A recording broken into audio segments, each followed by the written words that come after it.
Kadang, sepak bola tidak selalu tentang siapa yang paling cepat, tidak juga tentang siapa yang paling sering mencetak gol. Karena semakin lama kita menonton pertandingan, kita mulai sadar ada pemain yang keberadaannya baru terasa ketika suatu hari dia tidak ada di lapangan. Dan di Persib hari ini, nama itu perlahan melekat pada satu sosok, Federico Barba. Dia datang tanpa suara besar, tidak dengan hype berlebihan, tidak juga dengan janji-janji kosong, tapi perlahan. Pertandingan demi pertandingan, orang mulai melihat sesuatu yang berbeda dari dirinya. Bukan karena dia paling mencolok, justru karena dia membuat hal sulit terlihat biasa saja. Dan mungkin, itu definisi paling tepat untuk pemain berkelas. Barba bukan tipe pemain yang membuat stadion meledak karena skill. Dia bukan pemain yang akan menggiring bola melewati 5 orang. Tapi dia punya sesuatu yang jauh lebih mahal, ketenangan. Dan di sepak bola, ketenangan adalah kemewahan. Karena ketika semua orang panik, pemain yang tetap tenang biasanya adalah pemain yang paling mengerti permainan. Lihat bagaimana dia berdiri di lini belakang, cara dia membaca arah serangan, cara dia mengatur posisi, cara dia memotong bola tanpa harus selalu menjatuhkan lawan. Semua terasa sederhana, padahal justru disitulah kualitasnya berada. Pemain hebat seringkali tidak terlihat sibuk, karena mereka bergerak sebelum bahaya benar-benar datang. Dan Barba seperti selalu tahu kemana bola akan bergerak.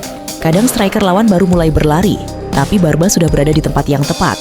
Kadang crossing baru dilepaskan, tapi dia sudah lebih dulu memenangkan duel udara. Dan anehnya, semua itu terlihat sangat tenang, tidak terburu-buru, tidak emosional, tidak liar.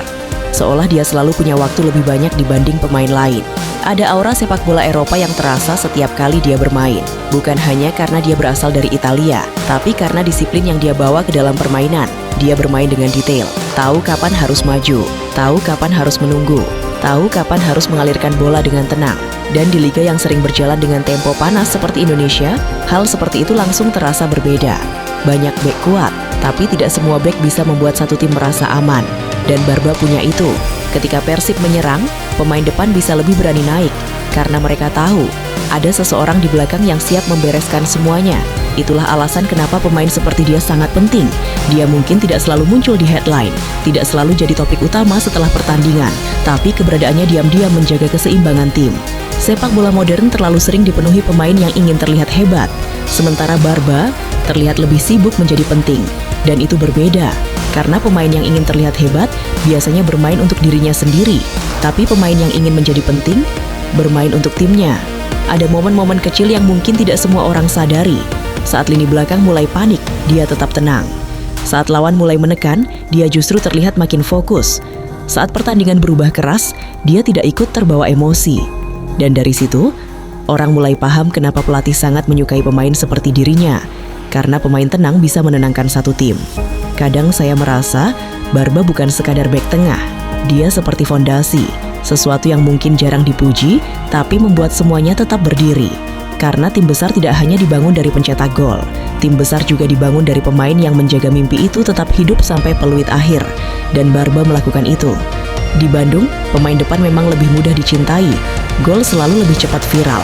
Tapi pemain seperti Barba biasanya dicintai dengan cara yang berbeda, lebih diam, lebih tulus, dan lebih bertahan lama. Karena orang sadar, tidak semua pemain bisa memberi rasa percaya diri seperti dirinya. Dia bukan pemain yang banyak bicara, tapi cara bermainnya seperti sedang mengatakan, "Tenang, saya ada di sini." Dan mungkin itu alasan kenapa banyak bobotoh mulai merasa nyaman melihatnya di lini belakang. Karena kepercayaan tidak selalu dibangun lewat kata-kata, kadang cukup lewat konsistensi. Federico Barba tidak perlu menjadi pemain paling flamboyan untuk dihormati. Dia tidak perlu selalu tampil dramatis untuk dianggap penting. Karena sepak bola pada akhirnya selalu punya tempat spesial untuk pemain yang bekerja dalam diam. Pemain yang tidak sibuk mencari sorotan, tapi justru menjadi alasan kenapa tim tetap hidup. Ketika pertandingan mulai kacau, dia tetap dingin. Ketika lawan mencoba memberi tekanan, dia tetap berdiri tegak. Dan ketika banyak pemain mulai kehilangan fokus di menit-menit akhir, Barba tetap terlihat seperti pemain yang sama sejak menit pertama. Stabil, tenang, dan sulit digoyahkan. Mungkin itu kenapa namanya terasa berbeda. Karena di tengah sepak bola yang penuh kebisingan, Federico Barba datang membawa ketenangan. Dan kadang, ketenangan seperti itu jauh lebih menakutkan bagi lawan. Persib hari ini punya banyak pemain hebat, punya banyak nama besar, punya banyak sorotan. Tapi di antara semua itu, Federico Barba berdiri sebagai sesuatu yang tidak selalu ramai dibicarakan, namun diam-diam sangat penting. seperti malam yang tenang sebelum kemenangan, seperti tembok yang tidak banyak bicara Budi. Tapi selalu ada ketika dibutuhkan. Dan mungkin bek terbaik memang bukan yang paling keras, melainkan yang membuat ribuan orang di stadion merasa Persib akan baik-baik saja kalau ada dia. Dia membawa seni bertahan sepak bola Italia ke tanah Pasundan. Itu dia sedikit cerita tentang Federico Barba di Persib Bandung. Jangan lupa like, subscribe, dan share ya. Untuk yang ingin request, silahkan komentar di bawah. Dan jangan lupa kunjungi etalas di bawah. Terima kasih dan sampai jumpa.